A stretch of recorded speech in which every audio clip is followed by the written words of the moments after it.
Welcome back to the deep dive. Today, we're not just analyzing a battle. We are dissecting what I can only describe as a piece of perfectly executed internal surgery. It's a good way to put it. We're looking at a military counterintelligence op that is just, it's so layered with engineering and deception, it almost feels theatrical. Right. We're plunging into the documents around this fictional scenario they're calling the second wave. And if you just read the first report that comes in, I mean, the situation looks absolutely dire. Oh, completely. You get a crisis signal from Recon-14, a brand new unit, by the way, and they're saying there's a massive rebel offensive. They've secured a foothold in Sector Foxtrot. And the worst part, 20 of our own recon units are supposedly captured. They're stuck in an enemy stasis field. This should be a full-blown panic moment. absolutely, it should be. It triggers every single alarm bell. But here's the twist, and it's right there at the top of the source material. When the captain, the commander of this whole sector, gets this report, there's no panic. There's no surprise. It's just this curt acknowledgement. Indeed, I knew. Exactly. This wasn't a crisis. It was the final move in a trap that had been set for a long, long time. And that's our mission today. We're here to unpack really the genius of that trap. Yeah. The captain had already figured out there was a single traitor among 6 battalion commanders. Right. So the problem wasn't who. No, the problem was how. How do you force them to expose themselves cleanly, immediately, without a big public trial or a firefight in the command center? So this deep dive is all about the extreme lengths of military deception, MILDEC as they call it, used to turn this fake operational loss into a very, very real exposure. Okay, let's start at the beginning. Section 1, setting the stage. We have to talk about how prepared the captain was. Treason in this command structure isn't just a crime. It's treated like a systemic failure. And we know the captain was waiting. The document explicitly notes that the internal security, the masters at arms, they were already in position. In heightened emplacement is the phrase they use. Right, around the command compound. And this was before Recon-14 even sent its crisis signal. Think about that for a second. The alarm bell rings, but the arrest team is already outside the door. The captain was just waiting for the show to start. Which let them roll right into the counterintelligence plan.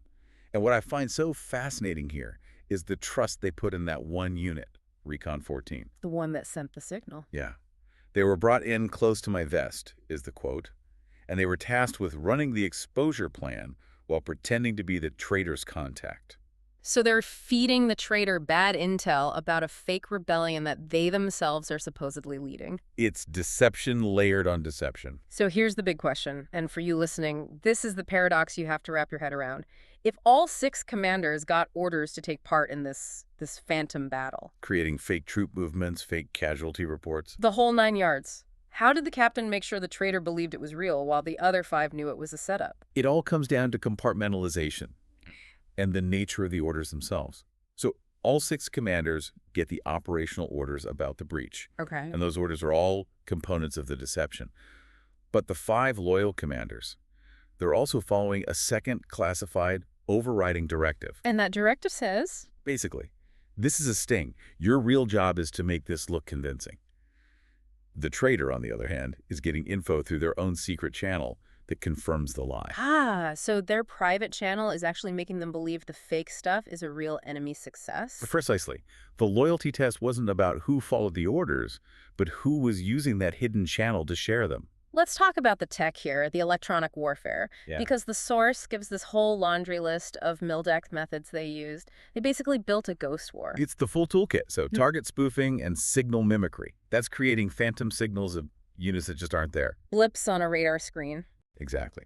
Then you have airborne and ground-based RF decoys to just fill the air with noise and confuse sensors. So yeah, But this is the one that gets me. go on. TAC radio decoys and human intonation emulators. Wait, hold on. Human intonation emulators. So the radio signals were fake, which makes sense, but the actual voices on the radio were also fake. That's it. So you're hearing what sounds like a person, a commander, giving orders, panicking. But it's completely fabricated. You can't verify anything. You can trust your eyes on the radar, and you can't trust your ears on the radio. And to top it all off, they're using GNSS signal replicators. So overriding GPS. Right. Actively feeding false location data, showing units deployed in places where there was nothing but empty desert. The whole battlefield was a simulation, and only the traitor didn't know they were just watching a screen. Which brings us to the final piece of this setup, the isolation. All 6 commanders are executing this huge lie, but only one of them The betrayer. believes it's real. They think 20 units are captured, their co-conspirator has been outed, and the offensive is actually succeeding. And that one false belief is the wedge the captain needs. Which brings us to Section 2. The trap springs. The stage is set, the arrest team is waiting, the traitor is living in a fantasy world. So how do you actually make the arrest? How do you get a cybernetically enhanced commander to just give up? You don't fight them, you make them comply. The whole exposure mechanism used a channel that the commanders all thought was 100% private and secure. Their direct command link to the captain. A classic vulnerability. The source confirms that this private channel was actually being broadcast to every AI and human in range. It's a system-level wiretap. A perfect one. The captain created this false sense of privacy and then weaponized it. And right before issuing the final command, the captain hits a switch. Disables 3 key functions across all 6 commanders at the same time. This is basically the surgical removal of free will. The 3 functions were autonomous functionality, human internet connectivity, and vocal emulation. Let's break that down. Disabling autonomy. You're now a drone. You can't override commands. Disabling internet connectivity. You can't call for help. You can't leak what's happening. You're cut off. And losing vocal emulation means you can't even speak. You can't argue, you can't protest, you can't negotiate, you are totally silent. And that silence is key. The source makes a point of this. The complete silence across the network was the confirmation that the shutdown worked.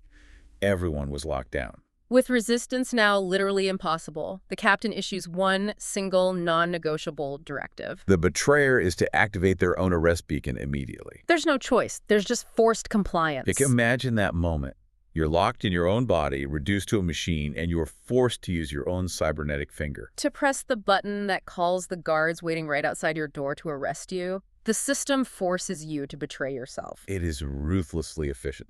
The second that beacon goes on, it's over. Betrayal confirmed, location confirmed, arrest executed. No struggle, no negotiation. And the operational pivot is instant.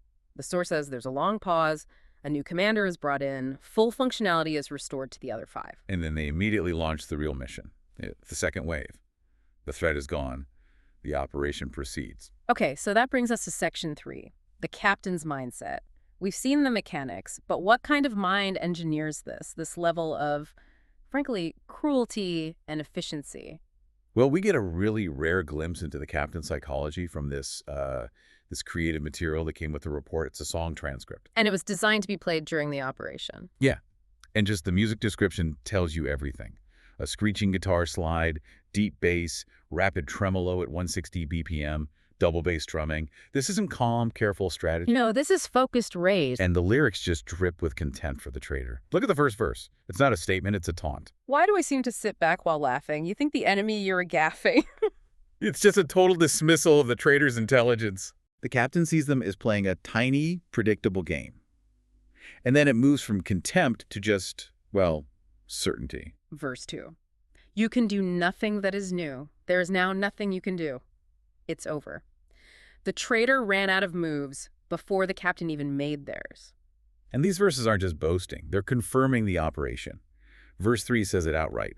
While you do bomb false targets and intercept fake orders. The captain is broadcasting to everyone, yes, this was all a lie. I fed him exactly what I wanted him to believe. But the darkest part, for me, is the pre-chorus. There's no talk of a trial, no prison. Just erasure. The line is just chilling. Next place of stop recycling center to turn you into coins. It's not about punishment, it's about resource recovery. The traitor isn't a person to be judged. They're a faulty machine part to be scrapped. And once that part is removed, the chorus kicks in with the real orders, the second wave. And it's a total contrast to the fake, chaotic mess the traitor was seeing. Oh, absolutely. You see these highly coordinated professional maneuvers.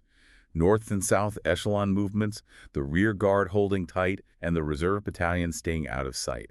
The deception bought them the time and space to deploy this true force perfectly, without any risk of internal sabotage. And the song ends with this incredibly cynical outro. It basically mocks the entire concept of modern rules of engagement. Don't break modern rules of war, where you bow down to your enemies, lifting not hand to strike, and then it just ends with, what a bore. Yeah. It confirms the captain sees any kind of restraint as just strategic incompetence. For them, it's a zero-sum game.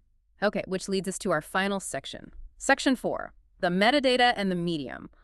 Why does the source material get so granular about the structure of all this? Because the medium is the message here. The level of detail, they talk about rhyme schemes, syllable counts, the exact software used. It shows this whole thing, including the psych warfare song, was an engineered artifact. This wasn't some memo written on the fly. Not at all. And instead of getting lost in the syllable counts, what you should take away from that is how the captain saw communication. It was just another part of the operational plan. Another weapon. 100%. I mean, Okay. look at the toolkit they list for creating and sending this stuff. It's this mix of human work and AI generation. Evernote for vocals, an AI song generator, specific audio EQs like audio mass. And the distribution was just as complex. Gemini for images, Clidio for merging video, and then storing it all across a dozen different channels. GitLab, YouTube, streamable. What that tells you is that the false reality they built for the Traitor was constantly being reinforced by this stream of highly engineered cross-platform media. The captain wasn't just winning a battle, they were designing the reality of the battlefield. So what does this all mean for you? Well, the central genius of the captain's strategy. It wasn't about having more tanks or bigger guns. No, it was about identifying that one single point of systemic failure. The commander's absolute reliance on their own autonomous systems and their supposedly private comms. By disabling the ability to resist or even speak, and by using this incredibly layered MILDEC to isolate the target, the captain got a clean, self-executed arrest. Which allowed for that clean, immediate pivot to the real offensive, the second wave, without ever worrying about that internal threat again. It really is a masterclass in information control and, well, forced compliance. And that brings us to our final provocative thought for today. Let's go back to that idea of autonomy. In a command structure like this, where your voice can be faked, your location can be spoofed, and your compliance can be forced just by flipping a switch, is the ultimate act of betrayal really trusting the humanity, or maybe the lack of it, in your own systems? If your own cybernetics, your own machine, can be forced to betray you, how secure are you, really?